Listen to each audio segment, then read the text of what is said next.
8 hari tanpamu.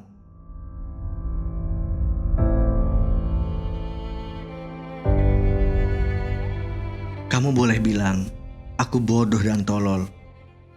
Sejak mengenalmu, aku memang merasa makin bodoh dan tolol.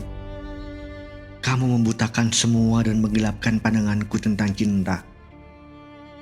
Aku mencintaimu dan tak tahu mengapa pelukmu yang hangat itu selalu membuatku merasa ingin pulang ke arahmu. Meskipun sejak dulu, harusnya aku sadar kamu bukan tempat pulang yang tepat. 8 hari tanpa kamu akhirnya bisa aku lewati. Ternyata berminggu-minggu tidak bertemu denganmu tidak membuat aku mati. Aku masih mampu menjalani hidupku sendiri meskipun terus mengingatmu berkali-kali. Semua memang tak mudah. Aku mulai merangkak dan berjalan sendiri. Aku mencari duniaku lagi, membangun semua dari awal lagi, dan membiasakan diri untuk melangkah tanpa bisikan semangat darimu. Dan selama 8 hari ini, aku bisa melewati itu semua. Bali cukup menolongku. Suasana di sana cukup meneduhkan bagi aku yang remuk. Mungkin sampai sekarang kamu tak akan tahu bagaimana hancurnya aku. Bagaimana aku berjuang mati-matian untuk membalikkan diriku yang sempat kamu curi. Mungkin kamu juga tak peduli bagaimana aku mengobati lukaku sendirian. Tentu di sana kamu telah berbahagia dengan serial anime terbaru yang kamu tunggu-tunggu. Kamu tak mungkin peduli dengan perempuan yang pernah menghabiskan waktunya bersamamu. Pria sepertimu tak akan pernah paham arti sakit hati yang sesungguhnya.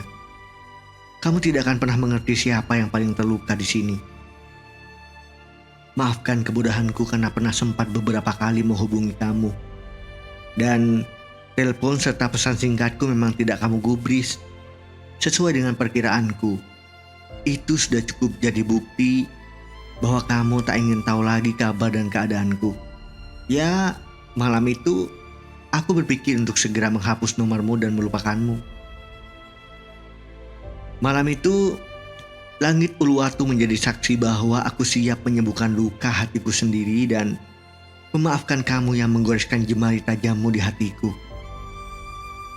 Beberapa hari ini, aku juga tak melanjutkan menulis kisah-kisah tentangmu. Tidak menulis cerita 5 hari tanpamu, 6 hari tanpamu, 7 hari tanpamu.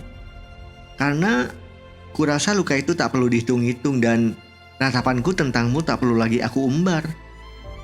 Meskipun kalau boleh jujur, aku sangat tersiksa. Kamu tak akan tahu sakitnya ditinggalkan saat sedang cinta-cintanya. Mungkin sosok keras kepala sepertimu hanya akan mempercayai apa yang kamu pikir benar. Dan kamu kira aku tak pernah terluka karena sikapmu. Kamu salah besar. Lukaku sudah cukup dalam. Dan luka ini akan menjadi tabungan karmamu. Kamu tinggal menunggu waktu saja.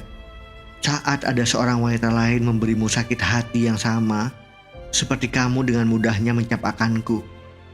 Saat karma itu datang, aku cukup berada di sini. Aku cukup menjadi penonton dari jauh dan tinggal menunggu waktu. Siapa yang akhirnya tertawa lebih lepas dan lebih keras. Aku tidak akan mengotori tanganku dengan melakukan balas dendam karena aku tahu balasan dari Tuhan akan jauh lebih menyadarkanmu kelak. Air mataku cukup sampai di sini. Tangisku harus reda sekarang. Dan izinkan aku memulai hidupku yang baru tanpa jeratan darimu. 3 bulan kamu mengurungku dalam hubungan yang aku pikir cinta. Kamu tahu bahwa aku bisa sangat baik kepada pria yang aku cintai. Lalu kamu memanfaatkan semua agar aku bisa menjadi bonekamu yang paling setia. Kamu lakukan apapun yang diinginkan wanita agar aku merasa kamu pun juga turut jatuh cinta. Aku membuka mata. Dan pada akhirnya aku tahu semua palsu semata. Sekarang kamu tidak menyesali kepergianku. Tapi bisa aku jamin beberapa bulan kemudian kamu akan menyesal karena melepaskanku begitu saja. Ingatlah satu hal ini, kamu akan menuai segala yang kamu perbuat. Kamu telah menyakitiku. Tentu suatu saat kamu akan menuai rasa sakit yang sama. Mungkin saat itu kamu baru menyadari betapa meninggalkanku adalah kebodohan yang harusnya tak kamu lakukan. Biarkanlah kamu pergi tanpa penjelasan. Aku juga tak butuh lagi penjelasan darimu. Kalaupun kamu ingin menjelaskan semua, aku yakin hanya kebohongan-kebohongan yang lain yang akan kamu ucapkan kepadaku. Pergilah dengan perasaan pengecutmu. Selamanya aku akan mengingatmu sebagai pria tak tahu diri yang hanya bisa mengemis tanpa mau berusaha. Dan sekuat mungkin aku berdoa agar anak-anakku kelak tidak akan pernah bertemu dengan orang yang brengsek sepertimu. Terima kasih untuk 3 bulan yang berkesan, menyenangkan, sekaligus menciptakan ketakutan. Terima kasih untuk peluk dan kenangan yang sempat membuatku percaya bahwa ini semua cinta sejati. Terima kasih pernah membuatku tertawa walau sesaat. Terima kasih untuk segala hal yang bisa membuatku cukup bahagia. Aku marah. Tidak mungkin manusia tidak marah jika ditinggalkan begitu saja. Namun, percayalah, aku akan selalu mengingatmu sebagai bahan pembelajaran agar tidak melakukan kesalahan yang sama. Aku percaya patah hati seperti ini akan sembuh dengan cepat. Lalu, aku akan menulis novel baru. Kemudian sakitku terobati. Patah hati kali ini tentunya akan seperti patah hati yang lainnya. Aku akan sembuh dengan sendirinya. Abang, jaga dirimu baik-baik ya. Aku akan tetap menjadi orang yang paling merindukan dirimu. Kita akan tetap menjadi teman baik yang akan saling melupakan seiring berjalannya waktu. Tetaplah menjadi titaniumku yang manis, hingga akhirnya kamu menemukan gadis yang menemanimu sholat. Karena gadis yang jelas berbeda keyakinan darimu tidak akan mampu menawarkan surga kecil itu. 39 hari tanpamu. Hubungan yang berakhir tanpa penjelasan tidak pernah sebahagia hubungan yang berakhir karena alasan yang nyata. Namun tidak dapat dipungkiri, perpisahan yang beralasan ataupun tidak beralasan sama-sama menimbulkan rasa sakit, bukan? Meskipun banyak orang bilang cinta itu tanpa alasan, apakah berarti perpisahan juga harus menjadi tanpa alasan? Kamu tidak tahu. Semua orang merasa kasihan kepada aku karena ditinggalkan olehmu. Padahal selama ini aku merasa kita memang berada dalam satu titik saat keduanya harus saling melepaskan. Tak ada yang meninggalkan lebih dulu.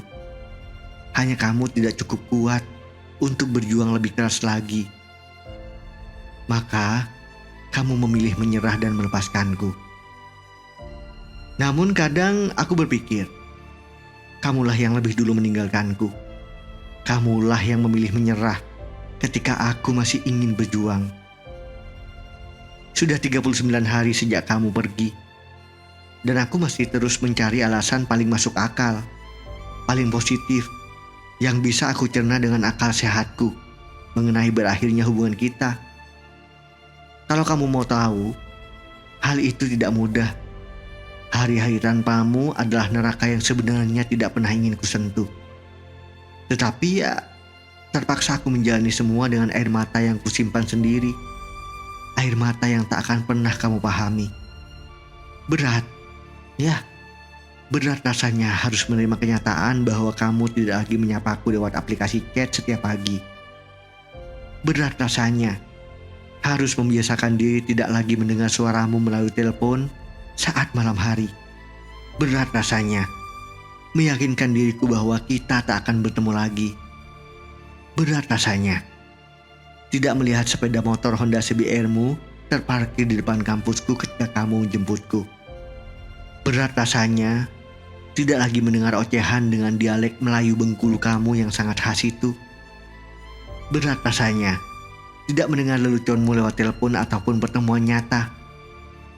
berat rasanya harus menerima kenyataan bahwa kita tak lagi dapat bergandengan tangan. Kamu tidak akan pernah mengerti ini semua. Kalaupun mengerti dan membaca ini, tentu kamu akan tertawa sangat kencang, menganggap semua berlebihan, kemudian mengabaikan kehancuranku. Kalau boleh jujur, aku sangat remuk hingga saat ini. Dan seluruh dunia seakan tak paham apa yang aku rasakan. Entah mengapa setiap hal yang aku lakukan selalu membuatku ingat akan sosokmu. Aku tidak bisa melupakan tatapan mata itu. Dalamnya sorot matamu, juga tetesan air mata yang kupikir tulus. Saat aku pernah memutuskan pergi, kamu menahanku untuk tetap mempertahankan ini semua. Dan aku tak percaya. Sekarang kita telah berubah menjadi dua orang yang mengasingkan diri, menganggap tak ada hal yang pernah terjadi. Selama ini, aku selalu menyalahkan diriku. Ini semua karmaku. Aku tidak menjaga ketika kamu seutuhnya menjagaku. Aku tidak menggenggammu ketika kamu mati-matian menggenggamku. Atau mungkin ini salah kita berdua. Kamu tak pernah mengenalkan aku kepada teman-temanmu, sehingga aku tak pernah sadar bahwa selama ini kamu menyembunyikan tentang kita. Memang, harusnya aku sadar, jika kamu tak pernah memamerkan hubungan kita, berarti ada seseorang yang lain yang hatinya sedang kamu jaga. Jika kamu tak pernah mengenalkanku pada duniamu, berarti ada seseorang lain yang telah lebih dulu ada dalam duniamu. Bodohnya, justru aku baru menyadari ini semua di akhir. Aku menyesal telah bersalah kepadamu, karena saat menggenggam jemarimu, aku juga menggenggam jemari yang lain. Berkali-kali aku menyalahkan dan mengutuk diri sendiri. Kupikir ini semua karma yang harus aku dapatkan. Namun setelah tahu kamu begitu mudah memulai hubungan yang baru ketika kita berpisah, rasa-rasanya hubungan kita yang terlihat serius, tapi sebenarnya main-main ini mempunyai karmanya masing-masing. Aku kena getahnya, kamu kena batunya, dan aku sangat yakin berakhirnya hubungan ini tak hanya menyakitiku, tapi turut menyakitimu, menyakiti kita berdua. Inilah yang aku pelajari seiring perpisahan kita. Meskipun rasanya berat melihat punggungmu menjauh, meskipun rasanya sulit melepaskanmu pergi, meskipun rasanya tak mampu melewati ini semua, aku dipaksa untuk sanggup. Aku dipaksa untuk melupakanmu. Aku dipaksa untuk terbiasa tanpamu. Dan ya, aku harus terbiasa tanpamu. Menulis novel dengan normal, menulis cerpen dengan normal, membalas curhatan pembacaku dengan normal. Senormal yang aku bisa. Pelan-pelan aku mengikhlaskan semuanya. Pelan-pelan aku akan menganggap perpisahan ini bukti bahwa Tuhan mencintaiku dan tak ingin mempertemukanku dengan orang yang salah sepertimu. Pelan-pelan, kenangan tentangmu akan terkubur dan tergantikan dengan peristiwa yang lebih bahagia. Pelan-pelan, ketika mendengar namamu, aku tak lagi merasa terluka. Kemudian, hidupku akan kembali normal. Seperti sebelum aku mengenalmu. Seperti sebelum kamu menyakitiku. Pelan-pelan, kita akan menjadi orang asing yang bahkan lupa saling menyapa. Meskipun tiba-tiba waktu kembali mempertemukan kita di persimpangan jalan.